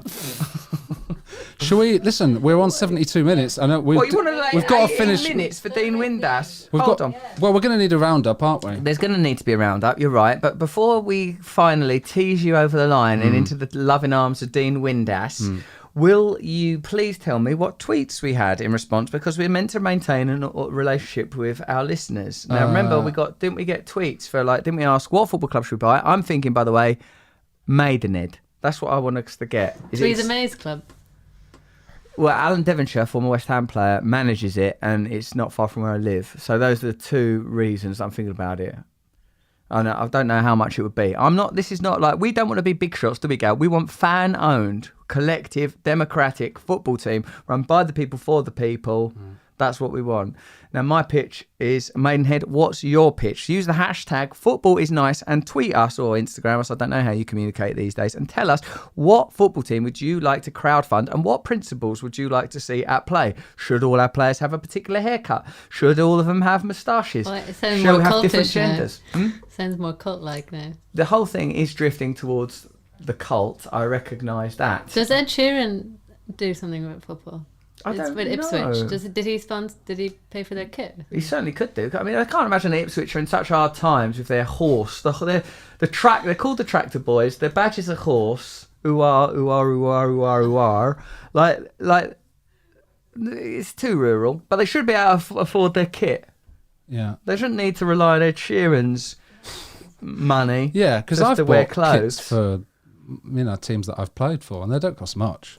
Swindon, £200. It's so badly run. I know it's got a new manager now, and our friend David Squire supports it. It's so badly run that the lads had to do their own medical supplies and organise their own training and that. Oh, what a shambles! Real shambles. Swindon. I know they've bought it. An Australian guy's on it. He's known as One Suit. He's always in the same suit. Yeah. One Suit. There he is. He was with the fans, wasn't he? Speaking of, see, he did it. Yeah, with the fans. They'll like that. Everyone likes that. I'm going to go to Swindon soon. I've got a gig in Swindon. I'm doing live shows. I'm touring the UK. If you haven't got tickets, get tickets. Come see me live. We talk about football there, inevitably. What are you saying, Jen? I can see you. You're frozen with Windass anxiety. No. I was going to talk about the tweets. Go on then. Go on. So we asked about craziest celebrations. Yeah. So we've got a few replies here. You asked it, actually. I asked it on Saturday. I didn't know nothing about it. You took over the whole of the thing. Well, you said that we should do a tweet a week, which I agree with you with. And I thought, well, we could do it connected with a football story from the weekend. But why? What made you want to do that? Well, I just thought if we want to yield stories about goal celebrations are But why was goal universals. celebrations even in your mind? Well, I guess because I'd seen a lot of goal celebrations that day. Any particular? I noticed Man United, almost all their goal celebrations involve that thing where they skid on their knees, and everyone's doing it. That's dangerous. I watch it, and every time anyone does it, I fear for... Are you all right? They're worried about their knees. I'm so worried about their knees. Are they going to pull something? With United, the scorer does it like Fernandes, and then everyone else joins in and does exactly the same thing, skidding along the grass. I worry about them. It can't be as dangerous as it looks, because they're all, look, I'm a 46-year-old man. I bet if I did it, the bit of my leg would stay behind in the grass. Of course it would. Tear off, the skin would go wrong, like that. Like, it's dangerous, do you think so? But they seem to, it's the knee skid. I prefer it when, good old kind of Alan Shearer, hand in the air or arm in the air. One finger in the air. Just simple. The good old Paolo Di Canio single hand. No, I can't help myself, can I, Gal? No. I can't help myself. What about when West Ham last year, when that glory era, when Lingard was there, and they did they sort of did like a band. They pretended to be a band. I think Lingard Declan did Rice it. Was drumming. That someone was was on a flute. I mean, I don't know what kind of band it would be. Yeah, because someone was on the flute. Who is right. it? Jethro Tull. What band has a flute in it in this day and age? Good point. And it wasn't a saxophone either. You could tell because no, it was a flute. They were on the shaft. It was like was Pied it a Piper flute or a type. whistle? They were fingering or the a whistle. shaft. This is a whistle. This is a whistle. That's a flute. You're right. Lizzo plays flute. Could have been an oboe. Yeah. Could have been an oboe. Could have been an oboe. Or a clarinet. That's a good jingle. Could have been an oboe. Or a clarinet. But anyway. Oh no, because it didn't have quite the right embouchure for a clarinet. It didn't. You're right. It didn't have the right embouchure. No. Gareth. I was just about to... Well, we're always talking about embouchures. The word embouchure was surging up through my consciousness. From the latent space beneath my cognitive mind come the sound embouchure, embouchure. Because you can play... What's your instrument again? The French horn. The world's most abstract instrument. It's not even the main type of horn. It's the French variety. And it's circular. That's the only thing it's good for. I think you should ring Dean Windass. We should, but do we want to do a few of these tweets do or a few not? more of the tweets. I'm so sorry because we wanted to tweet us. Remember that football is nice. Hashtag all only at the capital F. The rest of it little letters because otherwise the two L's are next to a capital I. And I thought you could put the N as the capital too. That's what I was doing. Oh. Football and then is little and then nice. Yeah, but you can see that it says football is nice. Okay.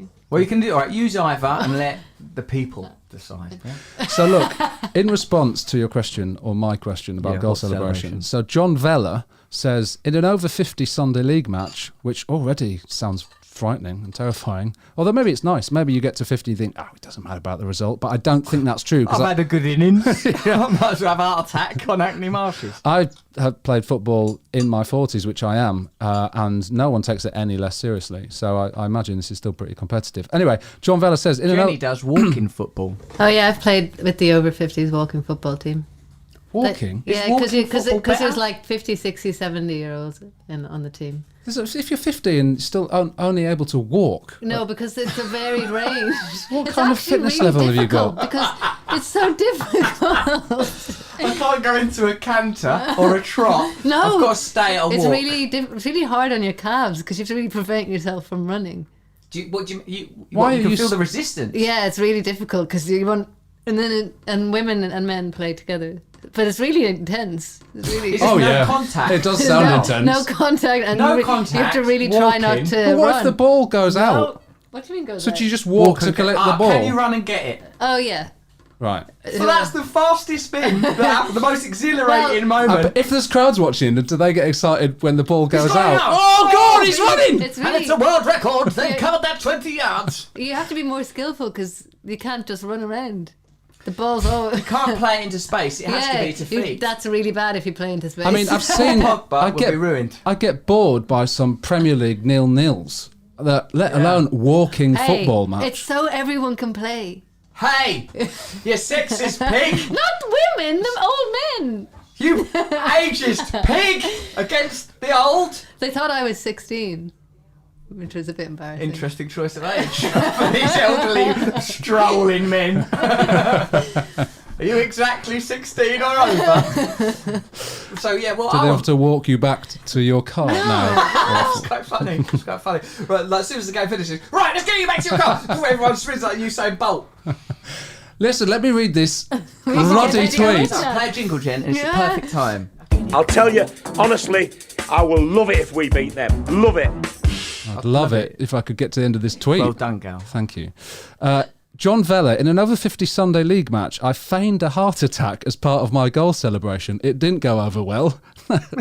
It wasn't, was it? Especially how much do you... Like, if it was very Buster Keaton-esque, yes. Like you clutch the heart with two hands, flaring the elbows, okay? You're flaring them. Yeah. And then you sort of maybe put the back of one hand to your forehead and then maybe spin 2 or 3 times. Yeah. And then as you hit the ground, bring both your feet up so you're at a right angle. Yeah. It's theatrical. He's got to execute that well. Yeah. It'd have to be like sort of the geezer that did Make 'Em Laugh in Singing in the Rain. Yeah. Like you have to have that level of you don't skill. want a kind of Tommy Cooper type part. No, like, this guy, oh shit, oh no, Tommy Cooper, one of the great clowns, he's dead. Yeah. And we laughed at him, but here's what he would have wanted. My mate Kevin Clifton, Grimo, from near your neck of the woods, your hated rivals Grimsby, he's in I don't mind Singing in the Rain, playing that part, and I'm going to go see him. It's not related to football, but I did just think of it, and as you know, I like to say things that are in my mind. Yes, yeah. Next one from Kadja Friedrichsen. Or Fredrickson. Interesting name. Yeah. Goal reaction. My dad, I like this just because of how minor it is. My dad gets up from his chair, walks in a tiny circle and sits down again. This is his routine. That's his celebration. Just gets up, there's a little circle. Time for the old circle. He's like a dog. before it goes back to its bed. Yeah. Anyway, there's two that I've got so far. Do you want some more? I'm nervous because I'm reading these live. Right. You Illuminati! There was a couple like that. I'm not in the Illuminati. Oh, someone referenced Bobbyy Zamora. Zamora. Oh. So it says here, playoff semi-final against Ipswich. Zamora scores a great goal. Husband slightly rotund and curvaceous. Whips his top off and runs up and down the away stand celebrating. That's more your classic football fan. Top off. At a stadium, top off. Yeah, the classic. That's what we're building upon. Finger in the air, top off. Any sort of, pretending to have a heart attack, walking in a circle, weird little things people have done. Robbie Fowler's coke snort. These are the sort of weird sort of comments, ironic comments. I suppose it's a moment of real free expression. Antonio done a lot of good ones. He done the Homer Simpson walk round on the floor. Right, yeah, Homer Simpson, yeah. Which is also in Make 'Em Laugh. Small circle. Like in that song Make 'Em Laugh, that's where I reckon that's the first time that happened. Probably it's been done in musical or vaudeville or something. But he does that, like laying on the floor and walking himself around Homer Simpson style. Yes. Macau Antonio done that. He does a lot of good goal celebrations. He can do anything. With those thighs, but if he damages them hamstrings, they go off like fireworks. Guys, I think it's time. I can feel it. I can feel it in my belly. I feel it in my fingers. I feel it in my reproductive organs. It's time for Dean Windass. Right, hold on. Where's my papers? Where's my pages? Gal, get yourself ready, because now, as you know, anyone who's going to listen to this show, and that includes up to 7,000. Right, let's see how far we're getting on with Don't those. embarrass Russell, Gareth. Don't embarrass Russell, because I think anyone I'm who much listens more likely to embarrass myself. knows that Gareth Roy says weird things to famous people. Now, this could be critical mass, because even though it might not be the most famous person in the world, to Gareth, it is the most famous person and most important person in the world. Gareth, you're going to be handling this interview primarily. You've over-prepared the notes. You intro it, though. For, you're going to intro it. You've over-prepared for Dean Windass. There's so much notes. Dean, is that you, mate? Russell, how are you? Oh, yes! Dean Windass! All right, Dean, how's it going, mate? How's it going? All right, pal. Yeah, good.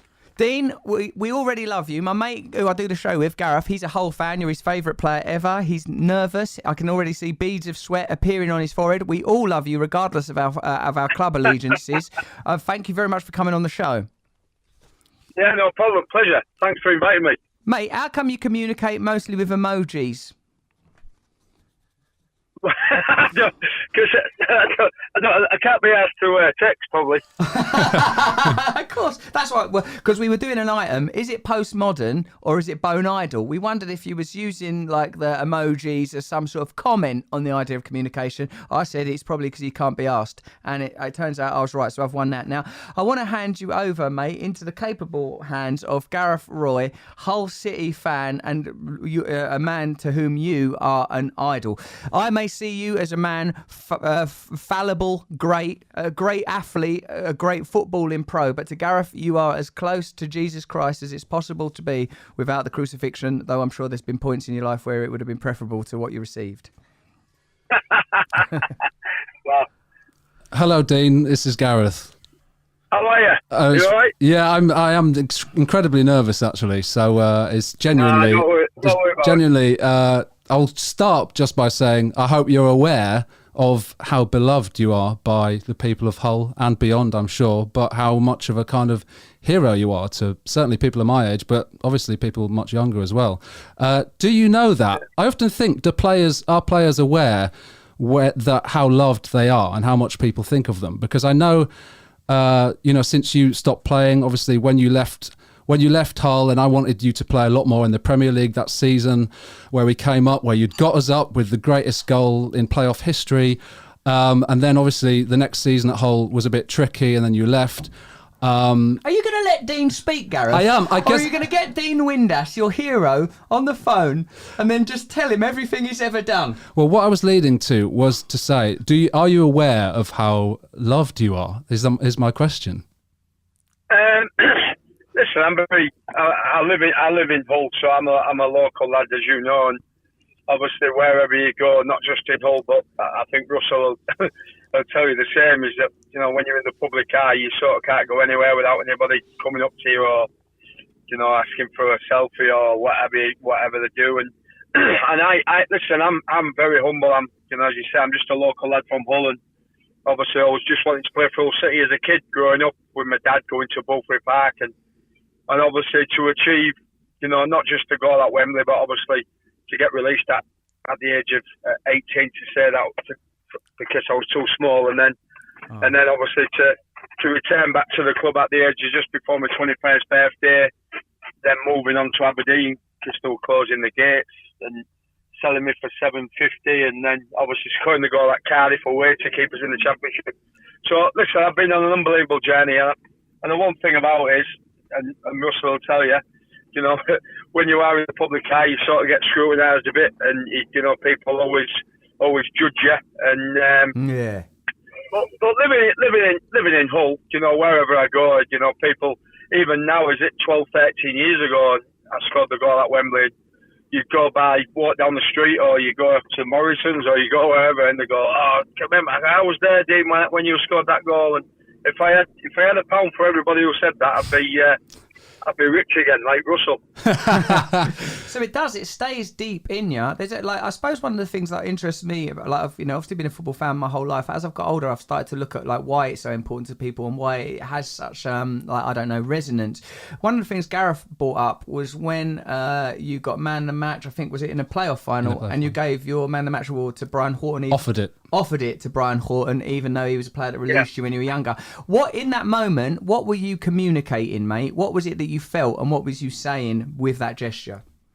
I just think it was just so overwhelming. And Gareth will tell you, it was just such an overwhelming day, and obviously for me to score the winning goal, and obviously the story behind it. Obviously with Brian being Phil Brown's assistant manager, he released me at 18. But on my journey through football, when I signed pro at the age of 21, it was a situation where Brian, I'd always bumped into Brian. I'd always he was manager of Port Vale, or he was manager of whatever, and I'd always bump into him, and we'd always stay good friends. And I think it was a situation where I don't have any memorabilia anymore. I sold everything to sort of cancer research, and well done. Because I'm not that sort of lad who has all my hat-trick balls on the wall and shirts and things like that. I've got my memories in my head, and I just think that it was just that timing where Brian sort of walked up to me after I'd done an interview. I think me and Nicky Barmy did an interview, and he just says, because my dad, obviously I'm on the after dinner circuit, and my dad said to me when Brian did release me at 18, he's got to prove him wrong. It's one man's opinion. And I think that stood with me all my life. Listen, Russell, I've never turned around and said I was the greatest player in the world, and I had a wonderful career, but I knew what I was good at. And the one thing about it was that all I tried to do in my football for 20 years as a footballer is prove people wrong, because people doubt you. People used to say, you're fat and this, that, and other. And I was always a situation where I was a very stocky lad, and I always reached I was a very good trainer. I was a great pro. I was always reached my targets with my weight. But the one thing about it, Brian just walked up to me at that moment, and I just thought to myself, if this man would have took me on at 18, would I have been playing today? Wow. Because I just think that I know that when I was a YTS in them days, there were like five. As Gareth will know, there was Mike Smith, Lee Jenkinson, Neil Buckley, Andy Payton, Les Thompson. So there were like 6 lads who got pro contracts when I got released at 18. And I'd say, apart from Andy Payton, nearly every one of them went out the game in the space of 3 years. And I just thought to myself, if Brian would have took me on at 18, would I been on? Nobody would have known, obviously. But I think the best thing that he ever did, looking back now, and I can say that, was that it was the best thing he ever did to me, because I was too small. I was a very late developer, and I just went, and like my dad said, he's not with us anymore, but it's like I always listened to. My dad was a drayman. My dad was an amateur goalkeeper, and a very, very bad one at that. So it was just like. My dad didn't really know much about football in a sense, but it just go to me, when you cross that white line tomorrow or today, you'll be the best player. You'll be the team player. And when Brian stood in front of me, I went, obviously I couldn't stop crying anyway. I didn't Gareth will tell you, I didn't stop crying for 3 months, I think. And it was just a situation where I thought, this is good timing, this. But he refused it. He said, look, Dean, and knowing Brian as I do now, he turned around and says, I knew you'd prove me wrong anyway, and I thought, you lying guess, you never thought that at all. Dean, that's such so it was just I think it was just a moment where it was good timing, really, and I just thought, how fitting could it be if he would have accepted it? But it's he never powerful. accepted it, and then obviously, it's very powerful. yeah, but he never accepted it, and obviously then I sold it, and it went for $5,000. I don't know who bought it, but a gentleman bought it for $5,000, and that £5,000 went to cancer research. So it was a win-win situation. Dean, it's like you're on a spiritual path. Let me tell you what I mean by that. It's like in that moment, like when you got knocked by Hull as a kid, and your dad was able to tell you you're proving wrong. Like you carried that in your heart as an incentive, and you turn that negative thing into a gift. And that's one of the most sort of powerful tools any human being can have: the ability to turn something that is a blow into something positive. That's like, because all of us are going to suffer. All of us are going to experience rejection. And if something like that can happen to you and you do turn it around, and it seems like in that moment you were acknowledging it. You were acknowledging that thing you gave me, even though it seemed like a blow, it was a gift. And furthermore, you're acknowledging, and may, God rest his soul, honouring your father in some way in that moment as well. And I think even if you don't put it into those words, living on that vibe, I think is a very beautiful thing. Being tuned in to what I would call like the more subtle frequencies, the more subtle levels of life. I love that stuff, mate. Also, yeah, well, I just think obviously, listen, don't get me wrong. You know, my dad was a bit of a wrong one as well. You know, in the sense of, he meant not doing bad things, but like other things. And at the end of the day, he just every now and then he just said, just little pointers really. And I just thought to myself that, and when he did pass away, thankfully, he watched everything I did before he died, obviously, because I retired after the year after he died. So he'd watched everything I'd done. He'd seen. He didn't even want to go to Wembley. I know that he'd been travelling in his wagon for 26 years, working for Tetley's, the brewery, and he was used to driving around. He just said, "I want to go in my local pub. I want to go in my local pub where we used to drink." And my ex-brother-in-law was in the local pub at the same time. He didn't want to go to Wembley. He wanted to watch it in the pub and get the atmosphere. And I look back now, and I just think, people. How Darren, my brother-in-law, said at the time, he went, Dean, when you scored, he went, that man must have been 90 foot tall, by the way. And I was like, wow, I can't really put that into words. I can't really imagine how he was feeling. But then when my son, Josh plays for Sheffield Wednesday now, but when my son played for Glasgow Rangers and I went up to watch him against Celtic, and Josh scored against Celtic to take them 1-0 up, I actually know what my dad felt like now, because obviously that's how I felt when Josh scored against Celtic. So you imagine that man stood in that pub, with 1,000 people, knowing he's John Windass and your son scoring the winning goal. I couldn't imagine how it felt.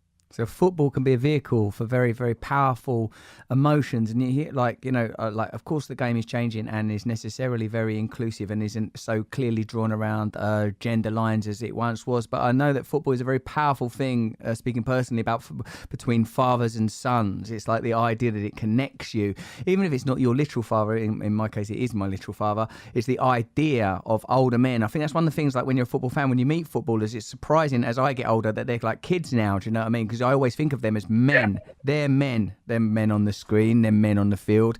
And like to see them, and they're like, and it's like, oh my God, I remember when I first started to meet West Ham players, like when I was like in my 30s and famous and that. And I like when you'd see them up close, they're like just 20-year-old, 18-year-old, they're like sort of kids and stuff. And that hearing that line from your father in that pub, and you with your own son, it's a very, very beautiful vehicle for emotion, for tribe, and for connection. That even though it's just about kicking balls in a net or whatever, it becomes a vehicle for very powerful emotions, very deep emotions. It was just like not just through football though, Russ, as well, life really, in a sense. Obviously, you know, I've never ever changed the way I am as a person. When I'm actually parked outside the butcher's because I'm going to Tribfest tomorrow. I'm parked outside the butcher's where I get quite cheap meat off this geezer, right? What, you ain't even in the butcher's? What are you doing a deal out the back? I'm in the car at the minute outside parked up, but it's amazing that I'm actually sat outside this butcher's where the street next to me is where I was brought up, and you know, I walk down this what's called Gypsyville, and I walk through here, and people are like, oh, Dino. I pop in my local pub and I buy people a pint. I get everybody a beer. I don't go in all the time. I go in every 2 or 3 months. You know, the same lads just sat there all the time. And the one thing about it, my dad always said to me, you know, never ever change the way you are just because you're famous or just because you scored a goal at Wembley or because you scored whatever, blah, blah, blah. He says, because you never know when you want people on the way down. And I firmly believe that in life. I went through a tough time, which Gareth knew, me with obviously being to rehab, and life took a bit of a burden for me. And I always look at now, you imagine if I turn around to a lad across the street in Gypsyville where I'm sat now, and he went, Dino, can I have your autograph or can I have your photo? And I sort of went, piss off or whatever. He would have remembered that for the rest of his life. I'm trying to buy some sausages. Do one. But the one thing about it is that I'd never closed the door on anybody. I tried my best to have a photo with everybody, tried to sign everybody's autograph. I tried to do as many presentations as I can if kids asked me to do it. Because I was that kid. I was that kid growing up. I was that lad who wanted to be a footballer. And now I'm on the after dinner circuit. You appreciate life so much in a sense that you're getting 200, 300 men coming to watch you speak about your football career. That is just overwhelming for me, you know. I bet you're doing good on that circuit, Dean. You're a good speaker, and I can see now. I take the piss out myself, to be fair, and I have a laugh, and I don't listen. I tell stories what you've got in your life, but you know the one thing about it is that you're out, you meet and greet, you know that you see different people all the time, and you know, and then all of a sudden they turn around and go, do you know what? He's not a bad kid, him. No, you know what I mean? And that's when you come away and you go, hey, listen, I've been on football pitches where supporters have absolutely abused me. Really? Absolutely abused me. But then I've come off the pitch and somebody in them days, there was no phones then, but it was like in the early days, they'd say, oh yeah, I called you a fat bee and this, that and other. And I went, yeah, I bet you did. I'd sign the programme. But then he'd turn around and go, but I wish you'd play for us. Nice. Now that's a compliment that. My kids used to say, Josh and Jordan now, and Jordan, he plays for Bradford Park Avenue. My kids, when my kids were young, they used to say, Daddy, why did they call you fat bee? Why did they call you fat? And I used to say, when they stop calling me a fat bee, I'm not doing my job properly. And that's how I looked at life. And that is why you're at that butcher's right now, making sure, keep them chops I'm just coming. going to get some ribeye steak for tomorrow. Ribeye steak with Dean Windass. It's amazing.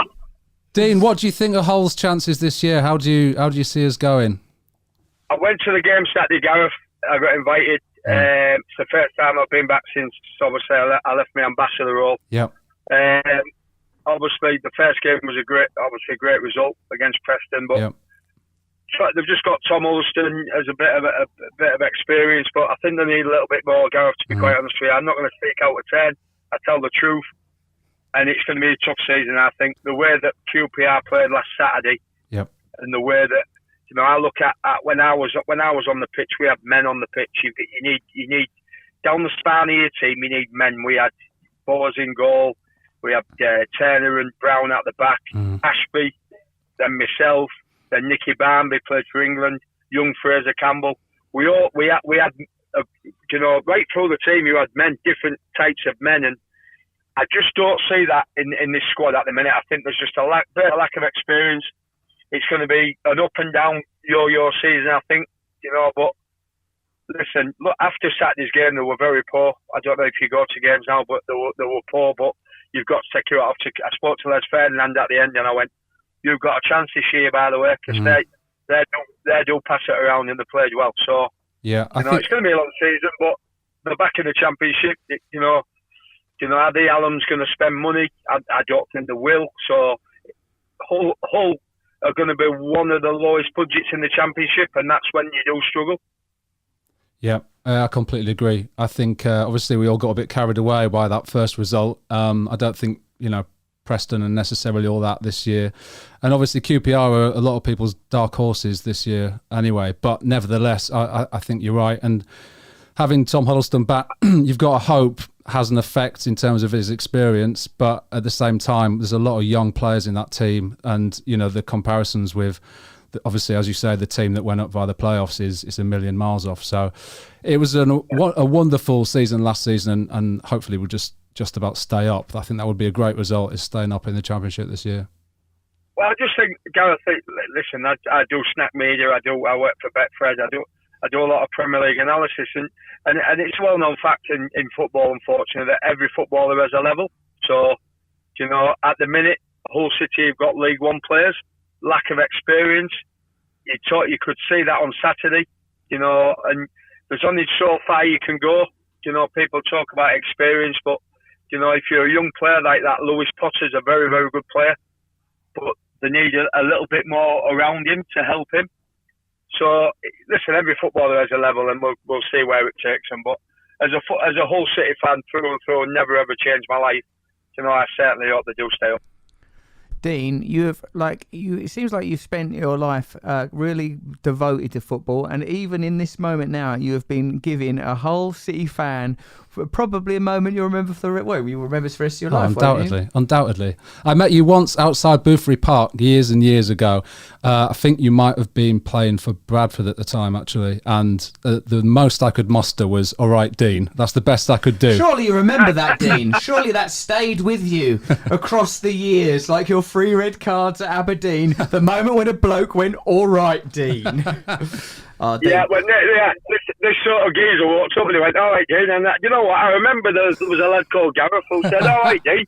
Sometimes as you fall asleep at night, think about that goal at Wembley, the memory of your dear father, the love of your sons, and a bloke in a car park saying, "All right, Dean." Called Gareth. Mate, thank you very much.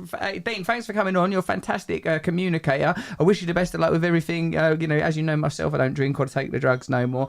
So if you ever want to hook up on that subject, then you've got my number now. Mine is the number that's calling you right now, and I'm sending you lots of love and gratitude, and I hope you'll come on the podcast again, because we're trying to build an army of adored football heroes that we can turn to. Would you please be a member of that army? Of course, mate. Yeah, no problem. Any time, obviously, with mental health, and I still have a beer, but I've never took drugs in my life. But I enjoy my beer on a weekend and have a laugh with my mates. It's not about the drink; it's about the socialisation and fair play to you.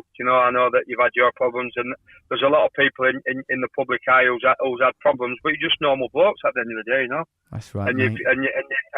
you've come out the other end, and listen, you have good days and bad days. I'm sure you do, and it's how you deal with the bad days. And but no, thanks for inviting me. I really appreciate it. Thank you. So lovely speaking to you, Dean. Good luck. I hope you get the tenderest cuts out of that butcher's, and we're sending you total love. Thanks, Dean. Thank you, Dean. Thank you. Cheers, Gareth. Thanks so much, mate. Bye. Take care.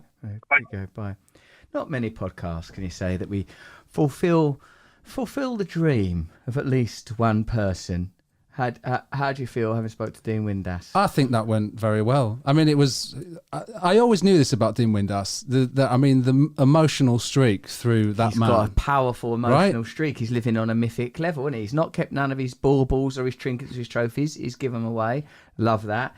He commemorates his father, even though there was evidently, just from listening to him there, some complexity to that relationship. He's got his own demons. He's talking about that. He's not been corrupted by fame. He's still living in the place that he's from, hanging out outside of butchers. We're not determined whether he's at the front or back of the shop yet.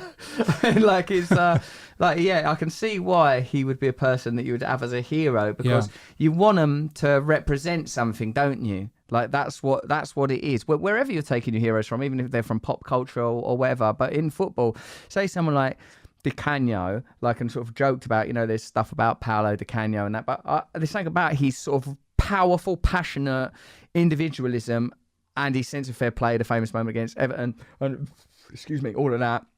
It captures something in you. It captures. And when I met Paolo Di Canio, And he went, your club is a beautiful club. And it's like, oh my God, he calls it your club, even though he played for the club. It's like it's like something, they understand what it is. Yeah. They understand what it is that you're dealing with. It's like a sense of belonging and not belonging and loss and alienation and manhood and adulthood and what, community, togetherness. What, I mean? It's like they know, even if they don't put it into fancy words, they live it and they embody it. That's what an idol is. It's a representative item. A hero represents a set of values, and that's why it's disappointing if, look at what's happening around Harry Kane. Oh right, so he doesn't share those values. Now I don't know, because obviously there's complexity. Harry Kane, maybe did have some deal or whatever, and I certainly wouldn't judge Harry Kane.